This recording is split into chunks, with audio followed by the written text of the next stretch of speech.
आ कई विच बल्ले वाले आंदे ने नासर मदनी कित्थे बोलदा नहीं, मैं तो बोलना तुहाडा जेल विच,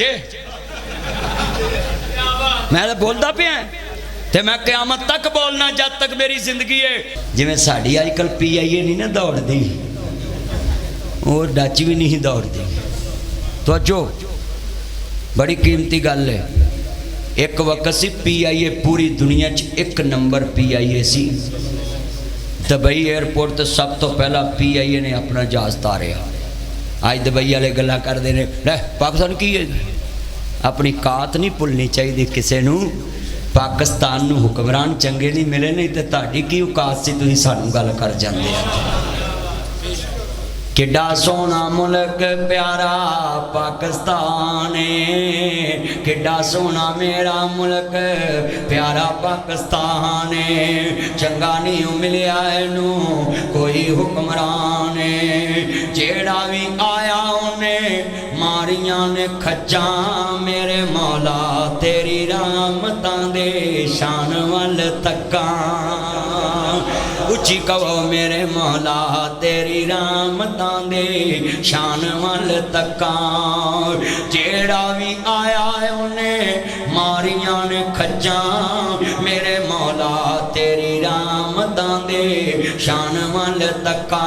अल्लाह जानदा जेड़ा आया है, मैं अल्लाह जानदा उन्होंने आना है। ओए हुक्मरानो तुसी घबराओ ना, सानू भुल जाती है गल, साड़ी वाम नू भुल जाती है। रल मिल कौम नू खाई जाओ, खाई जाओ, खाई जाओ, अखां विच मिट्टी पाई जाओ, पाई जाओ, पाई जाओ। और निशान बदल के आई जाओ, आई जाओ, पार्टी बदल के खाई जाओ, खाई जाओ, अखां विच मिट्टी पाई जाओ। और मीरां नू यूनिट फ्री देन लई, अफसरां नू यूनिट फ्री देन लई, गरीबां नू यूनिट पाई जाओ, पाई जाओ।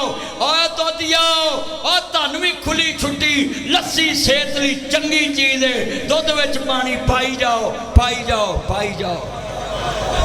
अल्लाह सुभान अल्लाह,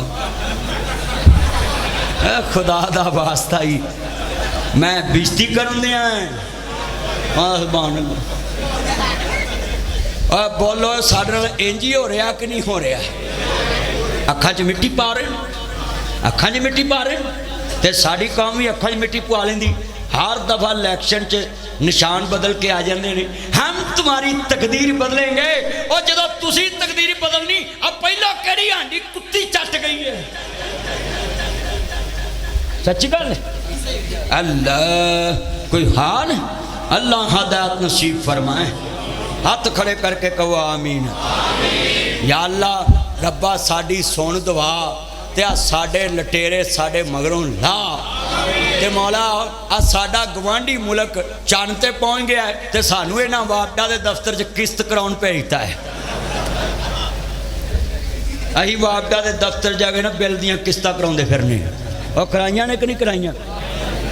अल्लाह माफ़ करे, उन्होंने कहीदा बिल घट करो, आंदे किस्त करा लो। हुण दसो अगले महीने कित्थों तारनी है? ये सारी कौम किस्तां वास्ते पाकिस्तान बनाया। सानू आंदे ही तुहानू पाकिस्तान बना के देवांगे ते तुसीं उत्थे मौजां करोगे। ਇਹਦਾ मतलब ਇਹ ਸੀ ਅਸੀਂ ਬਿੱਲਾਂ ਵਾਲੀ ਲਾਈਨ 'ਚ ਤੁਹਾਡੀ ਜਾਨ ਨੂੰ ਰੋਵਾਂਗੇ, ਤੁਸੀਂ ਮੌਜਾਂ ਕਰੋਗੇ। ਇਹਦਾ मतलब बस हाँ 1.25 लाख बिल आया। सुनिए, आवाम गरीब हो चुकी है, और मैंने सुना है, देखा है, मोटरसाइकिल बेच के बिल तारे, जेवर बेच के मावा ने बिल तारे।